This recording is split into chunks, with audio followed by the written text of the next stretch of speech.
Good morning, good afternoon, good evening to all my blessed beloveds out there in living and thriving land. This is Rustie, and you're watching Living and Thriving with Rustie, inspiration on tap, where your happiness matters. That's all of my taglines for today.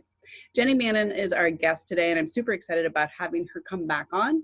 And we're going to talk about joy, love, and the things that make you go, That's the exciting part of today's show. And you get to tilt your head and everything. Super exciting. So, welcome to Living and Thriving with Rustie. I'm Rustie. My girlfriend Jenny is on the line over there. Say hi. Hi. And I don't know if you guys remembered, I've had her on before, and she sparks my light on the inside of me. She's just a wonderful soul. And she invited me to take one of her classes. And this is an international confession. I got halfway through it and got busy and did not follow through. But I highly recommend, don't be like Rustie. Take her classes, check it out. Really worth it, especially if you're looking to be in a more positive state of being. And so Jenny and I don't really know what we're going to talk about other than the things that make us go,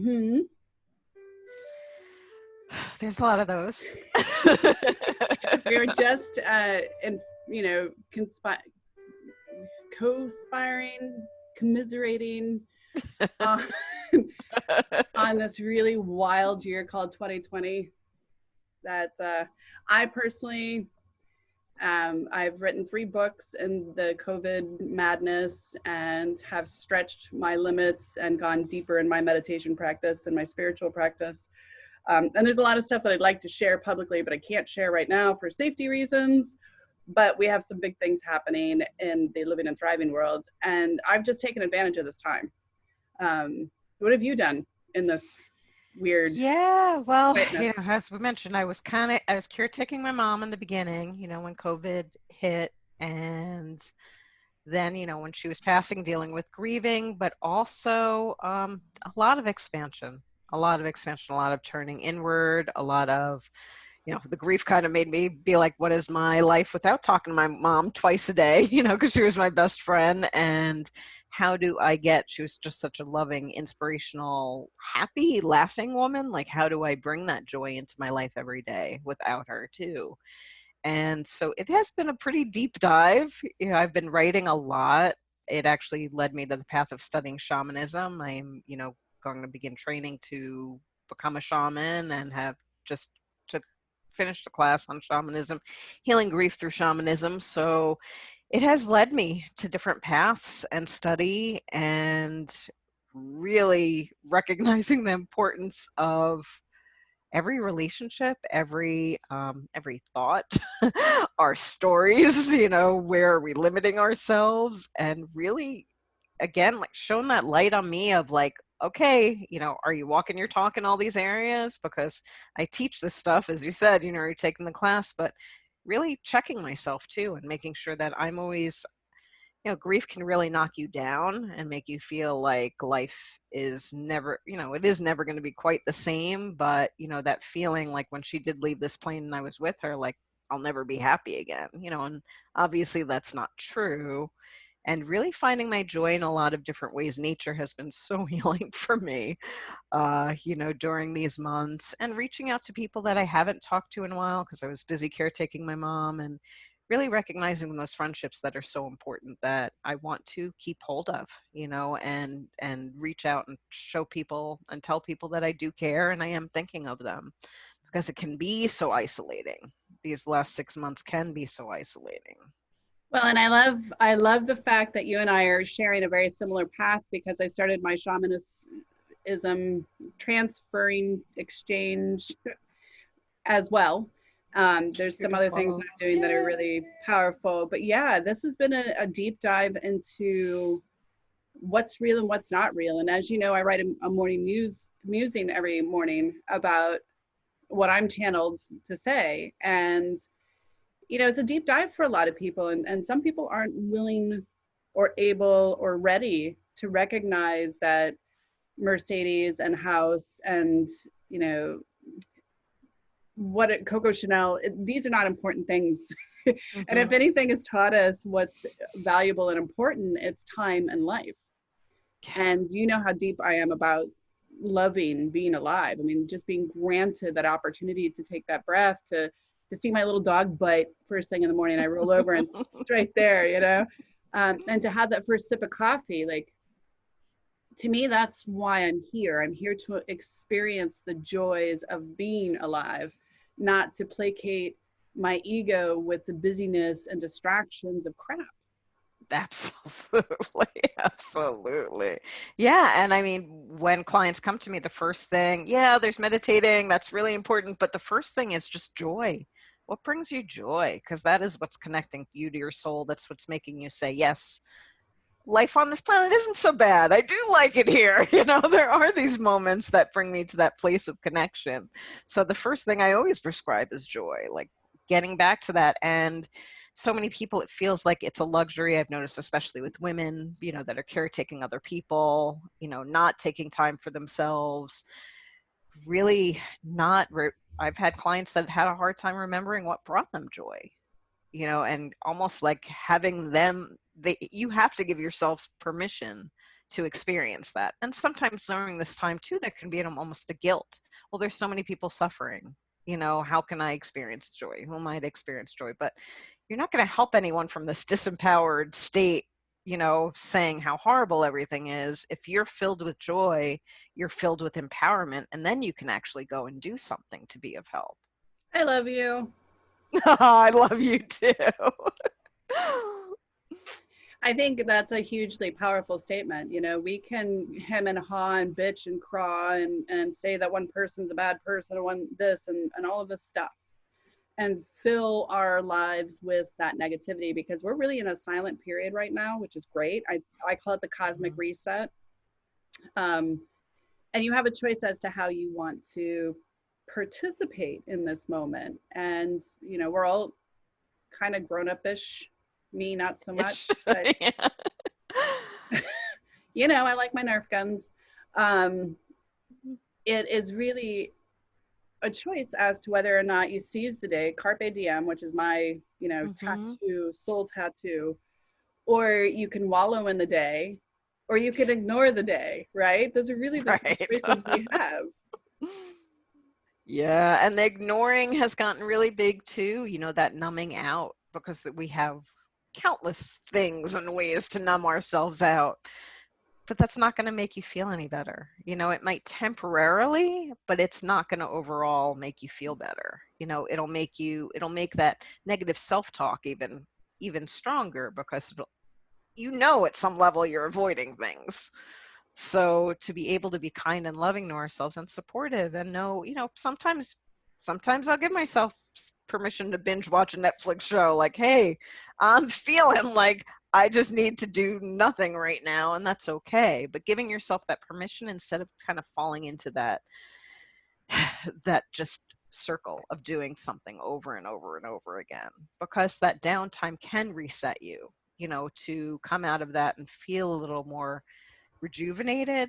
And taking time now during this reset, during this reboot. I don't know if you watch the Schumann resonance, but our energy is all over the place and really changing very rapidly. So giving ourselves time to rest if we need to, but also that joy, just don't lose track of that joy. And every day ask yourself, how can I experience a little bit of joy today? I don't care if it's like blasting music in your kitchen and dancing around like a lunatic or singing the top of your lungs. Like, it could be something so like that takes 30 seconds or a couple of minutes, but just allowing ourselves that. Well, and this is a time period in which there's so much uncertainty. And I think that we have developed a society in which we're filled with unease and dis-ease. And having those things that give us unease and those things that have given us dis-ease has really thrown a lot of people for a loop because you rinse and repeat. You get up, you brush your teeth, you go potty, you turn on the news. For some people, I hate TV. Everybody knows that, so it's not even in my wheelhouse.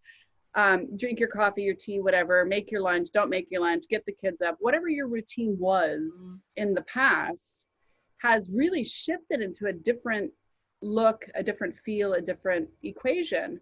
And now we're having to deal with all of the years that we've put ourselves uneasy and in dis-ease because we were so fast food, action packed, filling up, busy, busying ourselves into numbness that now we have to face all the stuff that um, we didn't have the will. And it's not that we didn't have the time, we chose to fill our lives up. Mm-hmm. Now that we're forced to face that, I think it's really remarkable how many people are shining like stars right now. Like they're just boom, they're given that opportunity and they're really taking it by the balls. And I sit back going, yeah. Absolutely. Absolutely.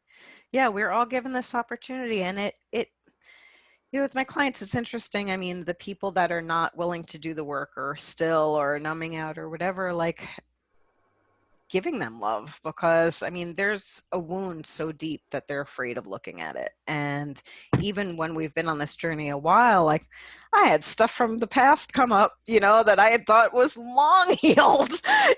I mean, being willing to look at that stuff, it's coming up for a reason. We can shove it back down, which won't do any good, or we can be like, oh, okay, this is resurfaced. I guess it needs a little more love and attention, and giving ourselves that care to move through it and examine it, and love ourselves, because we're willing to look at it, and be gentle with the people that aren't, because maybe they're just not in that place yet. But we can choose kind of who we're surrounding ourselves with, who we're getting our inspiration from, but trying not to judge so harshly. There's so much harsh judgment right now. Trying not to judge so harshly. We all have our past stories. We all have our past wounds, and we're all doing the best we can, even if it may feel like some people aren't, they're doing the best they can from their own state of consciousness. I have to say that's really intriguing. I think those of us who are in the spiritual world and we do this on a day to day, I think it's interesting that you had some past stuff hit you, because there was a period of about like a week and a half where I just felt like I was run over by a semi truck emotionally. I'm like, why is this coming up now? I've already, I've written 2 books about it. Like, let me go. and and I'm going, what the hell? You don't know how deep stuff can root into Mm-hmm. your um, human side until it comes back and you're like, come on, man. I got over this. I swear. Yeah, but it doesn't do us any good to throw a temper tantrum like we might want to and be like, no, I'm not looking at it again. Damn this. I don't know. 5 minutes of a temper tantrum, I think, is quite 5 minutes is okay. So some of the things that I've learned as I go around the world, and I know you watch some of the videos when you have time, is this overwhelming feeling of freedom that people have gotten out of this time period. It's almost like it's a time of honesty and truth, whatever that means to that individual. And I found it very inspiring to talk to people about what they're doing and how they're doing it and what they've changed in their life and what they've really made a priority. So I'm going to put a little bit of that weight on you and find out what you've changed in your life and what have you turned into a priority that wasn't really a priority prior to. Is that redundant? I think that's redundant. Anyway, squirrel. Uh, it's hard because I have been doing this work for a while, and actually before my mom passed, I had just gotten into the spiritual practice I had always dreamed of, but had resisted for all it was worth, like that, 1 to 2 hours in the morning of spiritual practice. And when she was ill, that fell away. I was taking care of her. And after, with the grief, I couldn't do it. There was no way to silence my mind. And anytime I tried, like grief would just like whoosh in. And so I was like avoiding meditation, honestly. I was like, I can't, there's no way to do it. So it really pushed me into looking at different ways to express that. How can I connect with myself in a different ways, which led to me finding the shamanic exercises, which led to me writing even more than I had, writing every day religiously. It really led to me finding those other ways to connect with myself besides that standard meditation practice, which has been really beautiful. And I think my soul was yearning for that, and of course nature is a given. Being out in nature, you are connected. but it really has had me examine things a little differently in my own life, the way that I can connect with others. I feel like I've been very honest too in my needs and communicating my needs to the people around me. And yeah, I think just a real clear inventory and evaluation of everything in my life and what brings me joy and what maybe doesn't bring me joy and what I need more of and what I'm ready to let go of. And that's been a really beautiful journey and kind of, yeah, pretty a deep dive for me too, to just look at that and know that I don't have to quote unquote meditate, and bring in that silence. There's so many other ways to connect to that deeper part of me. The shamanism has been beautiful with a lot of release exercise, a lot of fire. I'm a fire girl. I'm like Leo, so I love fire. So a lot of burning things, a lot of releasing things. It's really given me that time to release a lot of this stuff.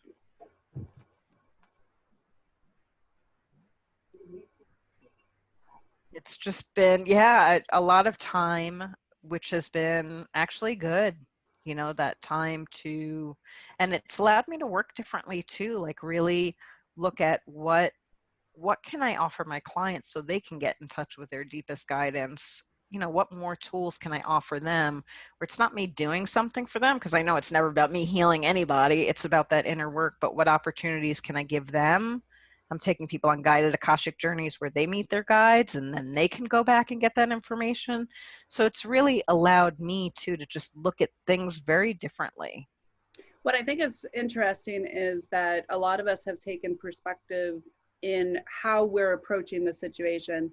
Prior to this cosmic reset, we've all run out going, I'm going to save the world. I'm going to fix everything. Dun, dun, dun, dun. Right? And that's totally me, especially after coffee.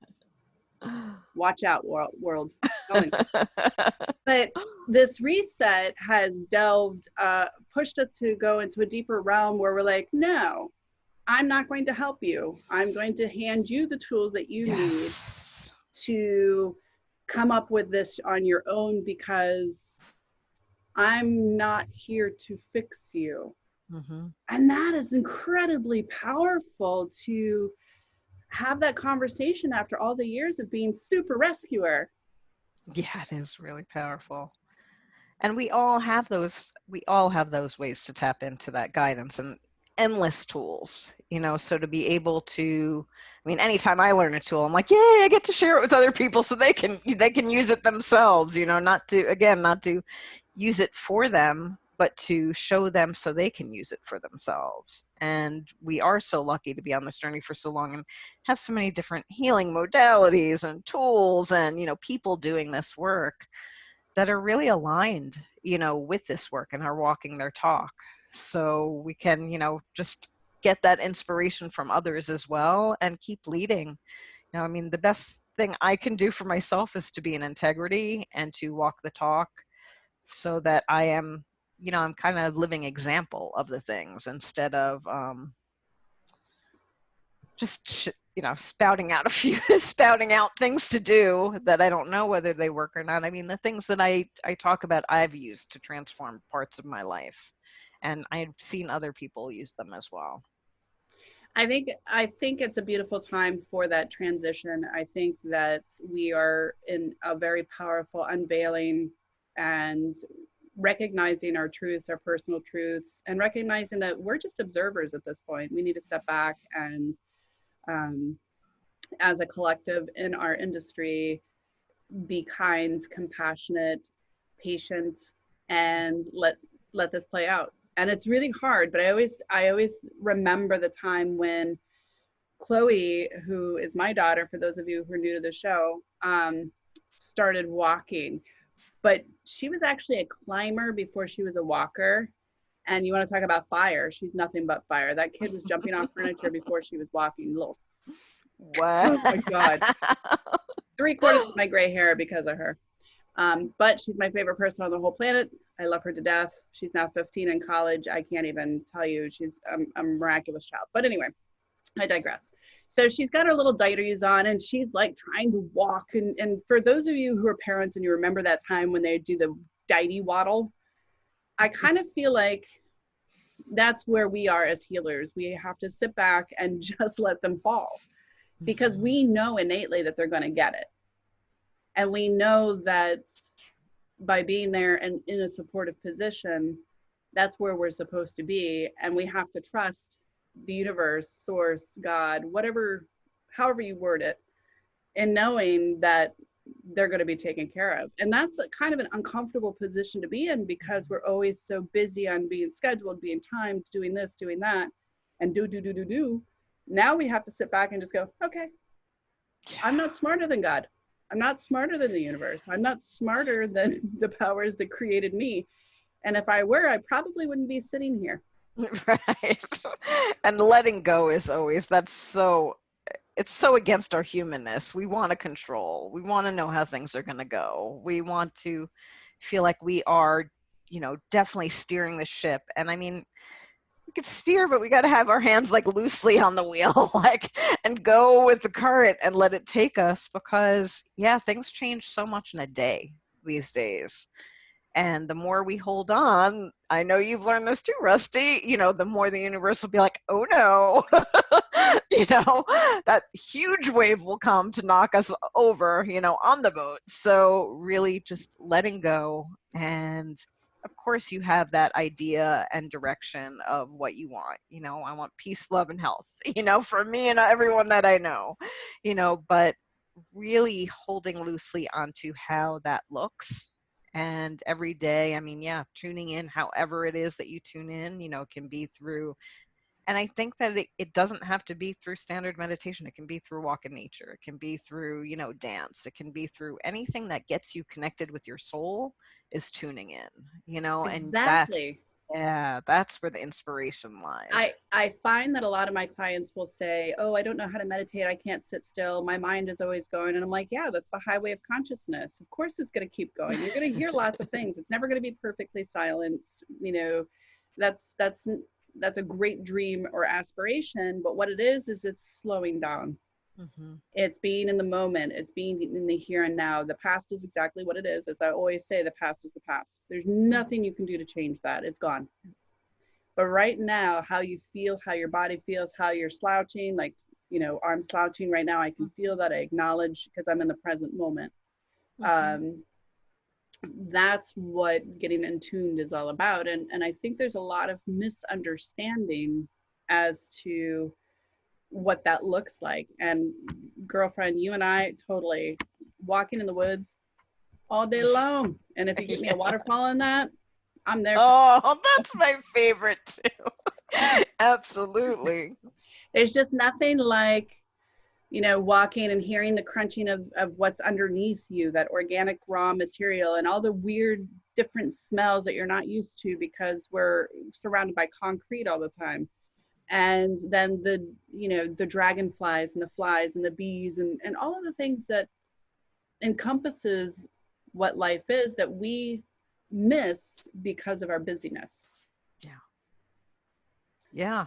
Yeah. I mean, humans have somehow put ourselves above those things, think we know more than those things, when, I mean, that is where so much inspiration and intelligence lies. Just go into the woods, look at those big trees, put your hands on them, ask their permission first, like just watch the animals even. I mean, it is amazing how effortless and in flow nature is.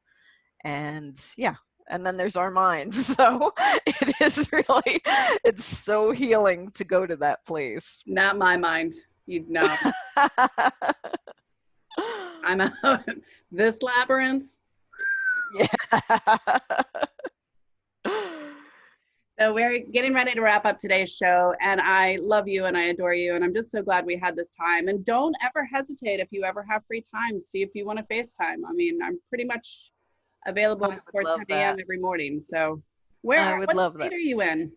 I'm in New York, upstate New York. That's right, upstate New York. That's right. All right. Yeah, I would love that, Rusty. And I love Yeah. you, and I'm grateful to be on your show and to hang out a little bit. Yeah. This girl time's awesome. Like I love having my healing girlfriends on and sharing this space internationally, because no matter what format you're having these conversations, it's really the love and the sisterhood and the camaraderie of joining and sharing life and experience that I find so beautiful. It's And beautiful. I think that we need more of this and less news. Yeah, I'm all for that. Jenny, how does everybody reach out to you and get into your classes and some of the other stuff that you're doing that's miraculous? My website's the best way. So jennymannion.com, JennyMannion.com. That has my class.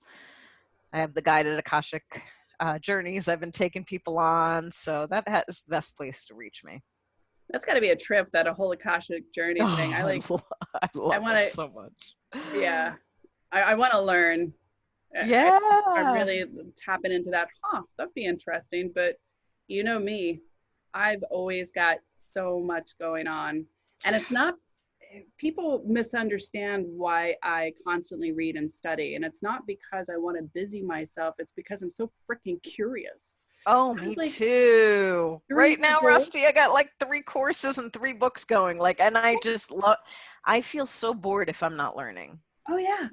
I was 3 years old, 2 or 3 years old, and I got my ass whooped. But anyway, I took a butter knife. I don't know if you saw my meme with Kermit the Frog sticking a butter knife into the sockets when my guides are not, when my guides leave me alone. And that was me. And I wasn't kidding when I said I did that at 2, 3, 4, 24. Anyway, Wow. um, back in the old days, they used to have speakers, not like these fancy Alexa things these kids run around with. I mean, these were big ass speakers. And I took a butter knife and I took off the front part of the speaker, or the back part of the speaker, because I wanted to find the men that were singing on the inside. Oh my God, I love that. That's so True awesome. story. That's me. That's why That's you never want to enter here. awesome. That's But awesome. but yes, this is a great time to learn and to collaborate and to be part of a bigger picture. Sit back, observe, and watch your words. I find that the deeper I go into my spiritual practice and the more that I teach, I am more in tune to listening. And I find that we are not always careful with the order in which we use our words. And it's pretty shocking because you're like, whoa, I think that was supposed to be offensive, or maybe not.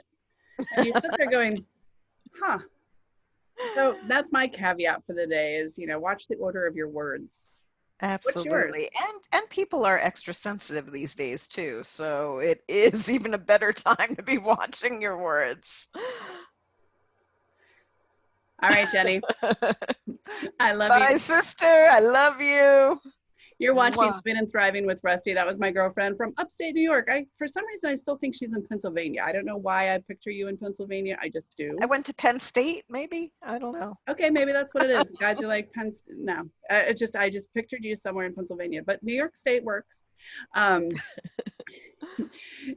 I want you guys to go and check out her website, Jenny Mannion. Your link will be here or there somewhere. I see too many squirrels, so I put it wherever. You guys will figure it out. You're smart enough. And if you're not, you should take away your iPhone, because if your phone's smarter than you got issues. Anyway, know that you're loved. Know that you're beautiful. Make sure that you pull out a broomstick and knock on your neighbor's door. Make sure they're still kicking over there.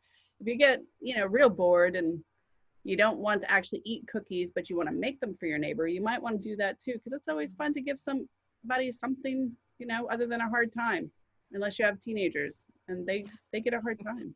It is what it is. Until next time.